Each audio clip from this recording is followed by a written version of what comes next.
In this video, I will be doing my MCC 33 predictions. Before we get into it, I just want to say that please remember that these are my predictions, so they might be different to yours. So feel free to leave yours in the comments. I also just want to say quickly, I know this is kind of last minute, but I didn't have much time this week, and this way I can do this after the games have been announced. Anyways, let's get into it. In 10th place, I have the Pink Parrots. This team includes Beckyone, Jack Manifold, Tommy Innit, and Tubbo. At first glance, this doesn't look like a 10th place team, until you find out they're all going to be drunk. As well as Tommy and Jack both have not really played much this season, it's not really helpful for this team.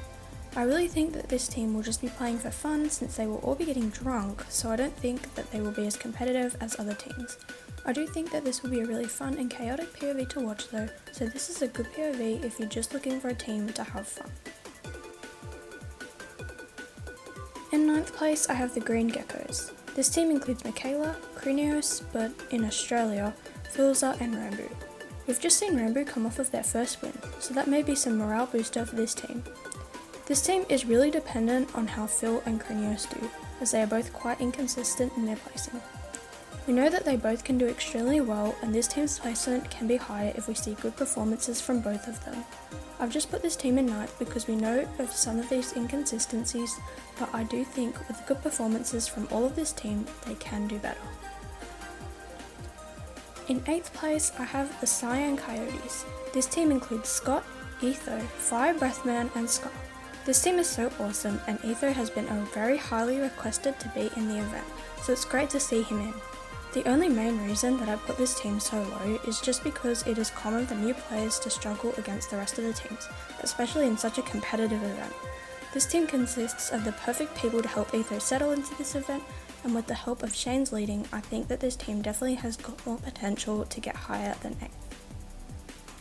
In 7th place, I have the Lime Llamas. This team includes Gucky, Ollie Gamers, Purpled, and Snifferish. Although I have put this team in 7th place, I don't think that it should be slept on. We have seen that Purpled is very good at adapting to new teammates, and I think that he will be able to lead this team very well. I think that this team is really strong, with Gucky and Ollie settling in pretty well and seeing good consistency from Sniff. I only placed this team here because I think that other teams may have more potential, but I still think that this team can do very well. In 6th place, I have the Orangeocelots. This team includes Pearl, Owen, Jojo, and Amesy. This team obviously has an insane duo of Jojo and Owen, and I think that the two of them can be really strong together, as well as Amesy, who has also just come off of their first win. The main reason that I have not placed this team higher is because we have not seen Pearl in an event for a while, but considering that these teams' chemistry is really good and we have seen solid performances from each person on this team, I think that they can also do really good. In 5th place, I have the Purplepandas. This team includes Pete, CPK, Cubfan, and False. We start off with the return of the crazy duo of Pete and CPK. This entire team is really solid and very experienced, and that is really helpful in such a competitive event. I think with good leadership from Pete and the help of the rest of the team, they can actually perform really good.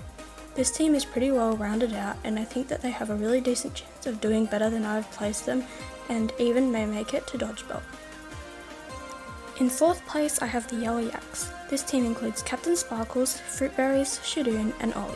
This team is insane, with all of these players being really strong. We have just seen Fruit come off of an amazing event for him, getting first individual. We have seen that Shadoon can perform really well with a good team as well.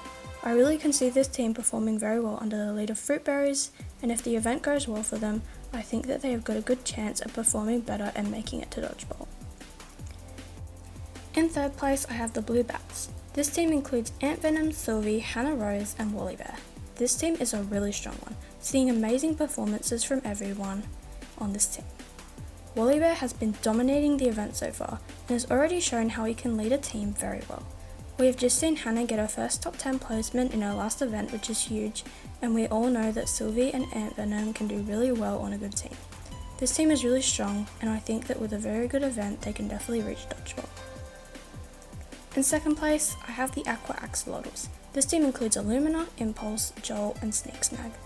I personally think that this team has a very good chance of getting into Dodgeball. It has amazing chemistry, and all of these players are very strong. Illumina has shown how strong he can be on a good team, and under his leadership throughout the event, I think that this team will do amazing. We have recently been seeing pretty good performances from Joel and Sneak, and we know that Impulse can perform on a good team. In first place, I have the Red Rabbits. This team includes Sapnap, Ponk, Puns, and Goomy. This team starts off with one of the craziest duos of Sapnap and Puns, two very strong players. The chemistry on this team will be amazing as they all know each other pretty well, and everyone in this team has shown how well they can perform. I think Sapnap and Puns will both be pushing their team for the win, and I can't wait to see how well they do this event. Well, that wraps up my predictions. Here are my final predictions, and thank you for watching.